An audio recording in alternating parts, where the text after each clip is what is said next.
ছেলেরা তার প্রিয় মানুষের কাছে অন্য কোনো ছেলেরে সহ্য করতেই পারে না।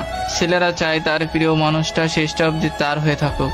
কিন্তু একটা কথা কি জানেন, সম্পর্কে যখনই তৃতীয় পক্ষ আসে সেই সম্পর্কটা আর বেশি দিন বাঁচে না। একটা ভাই আমাকে বলতেছিল ওর সাথে আমার 3 বছরের সম্পর্ক।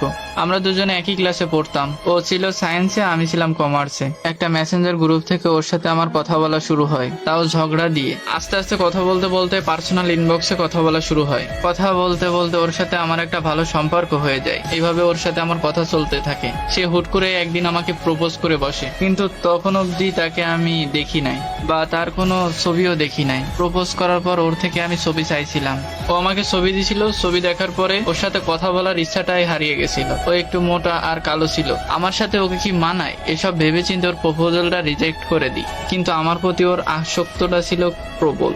আমি ওকে একটা মেসেজ দিলেও আমার 20টা রিপ্লাই দিত। এতটা পাগল ছিল আমার জন্য। তারপর ওর এই পাগলামি দেখে ওকে সবকিছু থেকে ব্লক করে দিই। কিন্তু ও তখনও না হাল ছাড়ে নাই, কোনোভাবে আমার থেকে দূরে সরে না। নানান ভাবে ওকে আমি ইনসাল্ট করতাম, অবহেলা করতাম, তবুও সে আমার পিছু ছাড়তো না। ব্লক দেওয়ার পর ও আমার জন্য আরো আইডি খুলেছে। ওইসব আইডি দিয়ে কথা বলার পর যখন পরিচয় দিত যে এটা সে, এইভাবে নানাভাবে সে অলওয়েজ আমার সাথে কন্টাক্ট রাখার চেষ্টা করতো। ও অনেকের ফোন দিয়ে আমাকে ফোন দিত।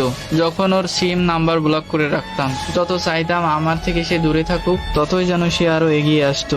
সে আমার জন্য কত কিছুই না করছে। সে আমার জন্য কলেজে বার্থডে সেলিব্রেশন করছে, তারপর আমাকে অনেক গিফট দিত, কিন্তু সরাসরি না, আমার বন্ধুদের মাধ্যমে দিয়ে দিত।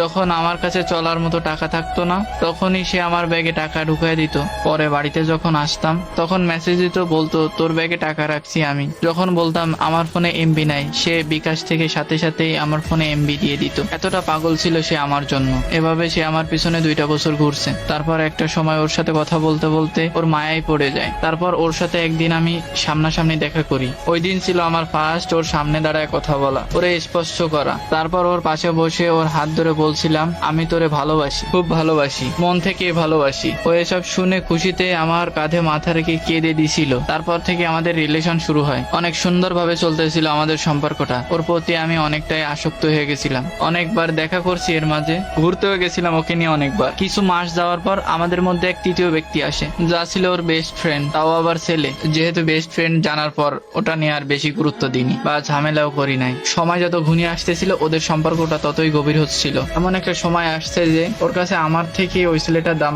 বেশি ছিল। এরপরে আমি ওই ব্যাপারটা নিয়ে আমি ওর সাথে আস্তে আস্তে ঝগড়া করতাম, অনেক খারাপ ব্যবহার করতাম, অনেক বাজে বিহেভ করছি এই ব্যাপারটা নিয়ে। ওরে প্রায় এটাই বোঝাইতাম আমি থাকতে তোর লাইফে আরেকজন কিভাবে আসে। সে রিপ্লাই দিছে বেস্ট ফ্রেন্ডই তো, প্রেমিক তো আর না। অথচ সে একটা সময় আমাকে বলছে তুই যদি তোর রিলেটিভ মেয়ের সাথেও কথা বলিস আমার খুব কষ্ট লাগে। ওর জন্য আমি অনেক পরিবর্তন হয়ে গেছি। অথচ সে আমাদের মাঝে একটা তৃতীয় ব্যক্তি নিয়ে আসলো। সম্পর্কটা তখনই কিছুটা নড়বড় হয়ে গেল। দূরত্ব সৃষ্টি হলো আমাদের। ওরে যত বলতাম ওই ছেলের সাথে কথা বলিস না, ও বলতো আচ্ছা ঠিক আছে বলবো না। কিন্তু ও আমাকে সবসময় মিথ্যা বলতো। ওই ছেলের সাথে সে ঠিকই কথা বলতো।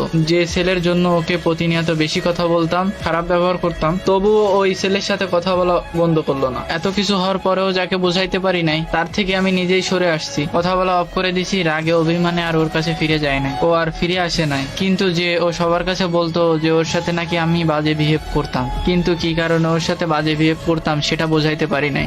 যে আমাকে এতটা ভালোবাসছে, একটা সময় এসে বলে যে তোর জন্মের দোষ আছে। এই কথাটা বলার পর ওর সাথে আমি আর কোনো কন্টাক্টই রাখি নাই। তারপর বুঝলাম আমার প্রতি যে ভালোবাসাটা ছিল সেটা মরে গেছে, তার বিয়েও হয়ে গেছে, কিন্তু সে আমাকে জীবন্ত লাশ বানায় দিয়ে চলে গেল। এই গল্প থেকে কি শিখলেন আপনারা? যখনই সম্পর্কের ভিতরে তৃতীয় ব্যক্তি আসবে, তো ওই সম্পর্কটা দেখবেন কিছুদিন পরেই শেষ হয়ে যাবে, যে যতই সুন্দর সম্পর্ক হোক না কেন। আরেকটা কথা কি, কোনো ছেলেই তার ভালোবাসার ভাগ অন্য কাউকে দিতে চায় না, আর কোনো ছেলেই চায় না তার ভালোবাসার মানুষের পাশে অন্য কেউ থাকুক, হোক সে তার বেস্ট ফ্রেন্ড। তাই তো সম্পর্কের তৃতীয় পক্ষকে গুরুত্ব না দিয়ে ভালোবাসার মানুষটাকে গুরুত্ব দেন।